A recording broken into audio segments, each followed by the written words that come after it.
আসসালামু আলাইকুম এভরিওয়ান। আশা করছি আপনি আমি ভালো আছি। আলহামদুলিল্লাহ বলতেই হচ্ছে, সর্বক্ষেত্রে আলহামদুলিল্লাহ বলতে হবে। বিষয়টা হচ্ছে, আমরা বাংলাদেশে যারা আছি বা মুসলিম কান্ট্রির মধ্যে যারা আছি, একমাত্র ফিলিস্তিন ব্যতীত আশা করি আমরা সব দেশে ভালো আছি, কম বেশ ভালো আছি। একমাত্র ফিলিস্তিন, তারা হচ্ছে ভালো নেই। তারা হচ্ছে চেয়ে আছে আমাদের দিকে। আমরা তাদের জন্য কি করতে পারি? আমরা তাদের জন্য কিছুই করতে পারছি না। আমাদের কিছু নামধারী মুসলমান আছে যারা শুধু ফেসবুকে স্ট্যাটাস দেয়, ফিলিস্তিন জিন্দাবাদ, ফিলিস্তিনিদের পাশে আছি, ফিলিস্তিন তোমরা এগিয়ে যাও, এইসব। আরে ভাই, তারা এখন মজলুম, তাদের পাশে দাঁড়ানো আমাদের উচিত, একদম ফরজ। তাদের পাশে দাঁড়ানো আমাদের উপর ফরজ হয়ে গিয়েছে। আপনারা হয়তো সোশ্যাল মিডিয়াতে অনেক কিছুই দেখেন, অনেক কিছুই জানেন। আমি আমার স্থান থেকে যতটুকু পারি ততটুকু করার চেষ্টা করি। ফেসবুকে স্ট্যাটাস দিয়ে আমি চুপ করে বসে থাকি, এটা না। আমাকে মাঠে ময়দানে নামতে হবে।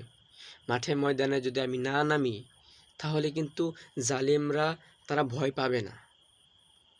মাঠে ময়দানে আমাদেরকে নামতে হবে। মাঠে ময়দানে থেকে তাদের বিরুদ্ধে বিক্ষোভ মিছিল করতে হবে। এটা হচ্ছে সাধারণ মানুষের কর্তব্য। এবার আসেন, রাষ্ট্রীয় কর্তব্যটা কি? রাষ্ট্রীয় কর্তব্য হচ্ছে তাদেরকে সামরিকভাবে, তাদেরকে অর্থনৈতিকভাবে, সব দিক থেকে তাদেরকে সাহায্য করা। মুসলমান, একটা হাদিস বলি, আল মুসলিম আখুল মুসলিম, মুসলিম মুসলমান, মুসলমান মুসলমানের ভাই। হাদিস আমরা সকলেই পারি, সকলেই জানি, সকলেই বুঝি, কিন্তু আমল করতে কয়জন চাই, কয়জন পারি না।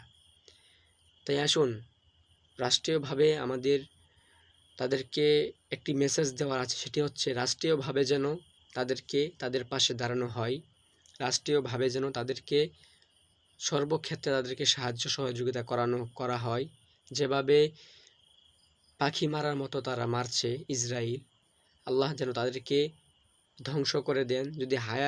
যদি হেদায়েত থাকে তাহলে হেদায়েত দেন, আর যদি না থাকে তাহলে চিরতরে তাদেরকে ধ্বংস করে দেন, যেভাবে নমরুদ তাদেরকে ধ্বংস করা হয়েছে।